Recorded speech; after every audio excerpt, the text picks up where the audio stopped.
Use transformations of the graph of f of x equals 5 to the x to graph the given function. Be sure to graph and give the equation of the asymptote. Use the graphs to determine the function's domain and range. So let's first talk about 5 to the x. If you have the graph of 5 to the x, remember these are values like 5 squared is 25, 5 to the 1 is 5, 5 to the 0 is 1, 5 to the negative 1 is 1/5, which is 0.2, and 5 to the negative 2 is 1/25, is 0.04. Now, like all exponential functions, 5 to the x, now remember, we're not doing our question yet, we're doing 5 to the x, starts out here at an asymptote of 0, turns and hits 1, and then escalates quickly. And it's a nice smooth curve, even though I'm having a hard time drawing it. Okay, it's a nice smooth curve. So that's 0, 1. Okay, and this is our asymptote. I'll draw it in with a different color down here. This x-axis is the asymptote. Okay, so the equation of this asymptote is y equals 0. That's the asymptote. Now the asymptote is going to be the same for the opposite of 5 to the x. I'm going to go over here and I'll go and draw my asymptote in first just by doing a dotted line along the x-axis. Okay. Now we have to think about what this negative sign does. If the negative is within the variable, within the exponent, okay, that would be an inside change, which would be horizontal. But since this negative is on the outside of the actual function itself, this is a vertical reflection. So we're going to reflect this guy down here. Okay. Basically what that says is all of these are going to have opposite signs. So for 5 to the negative x is going to be these points. Okay. We're only changing the sign of the y values. So at negative 2, instead of being slightly above, it's going to be below the axis. And at negative 1, it's still going to be slightly below. And at 0, it's going to be down at negative 1. At 1, it's going to start to drastically climb. And by the time we get to 2, we can't even get it on our graph. So it's the same graph as before, only it is the reflection across the x-axis. Now be careful, this never goes vertical. It's kind of spread out a little bit. So remember, it starts out close to the asymptote, and because of the negative, it's going to drastically decrease in a hurry. That's because of this minus sign. Typically, an exponential will start out real slow, hit that one value, and then upturn quickly. Okay, but because of the negative, it still starts out slow, but it's going to turn down quickly. Now, the domain of all exponential functions is negative infinity to positive infinity, because you can have any real number in this exponent up here, but its range is going to be limited. Okay, the range of the original one, the 5 to the x, is from 0 to infinity. But look, this one, when you read from bottom to top, okay, is from negative infinity to 0. And don't include that 0 because it's an asymptote. It gets close. Look, close to the y value. Look, we're looking for the y values. All of these are our y values down here. Okay, these are y values on the graph.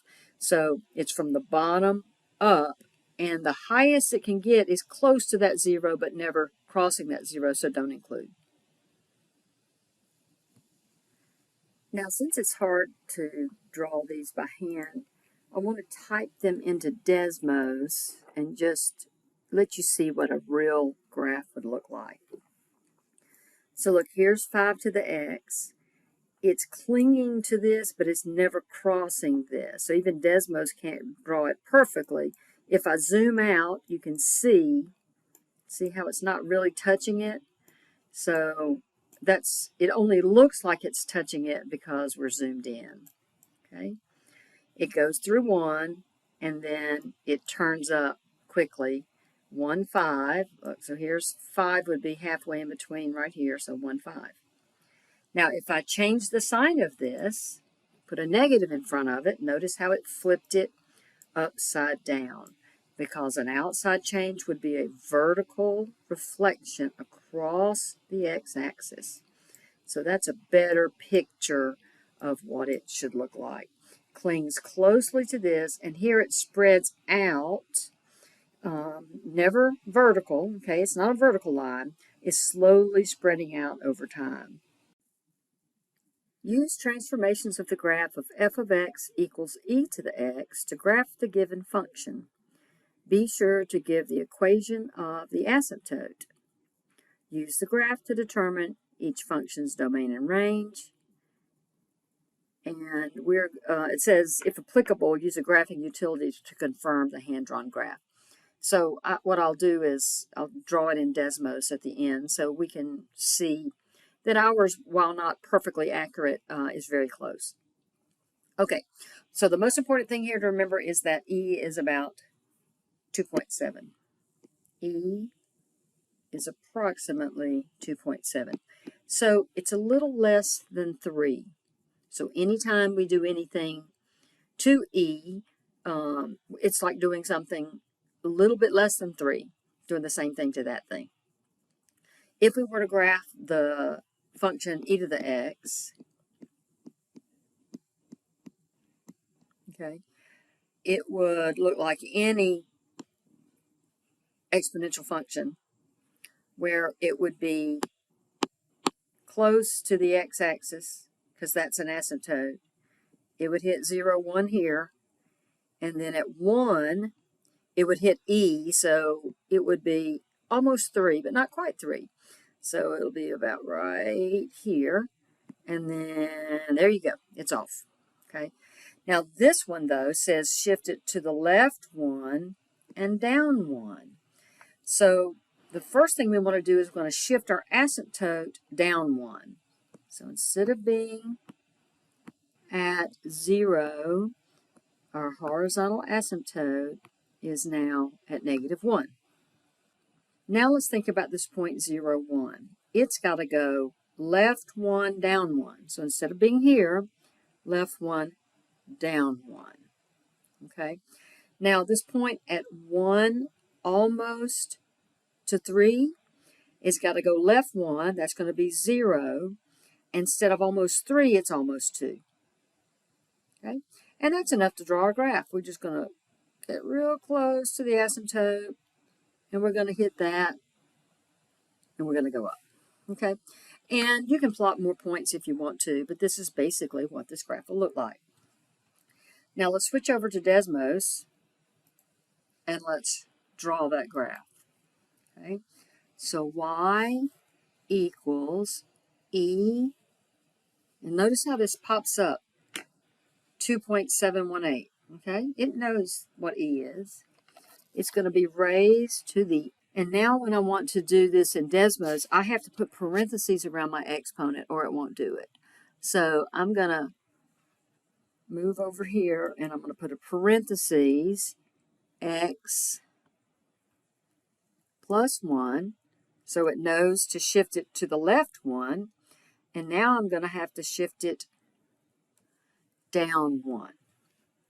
Okay, and if you compare this to our graph, look, it's down here at -1, at -1, 0, okay, and at a little less than 2, right? That's exactly what we did. We were down here at -1, 0, and a little less than 2.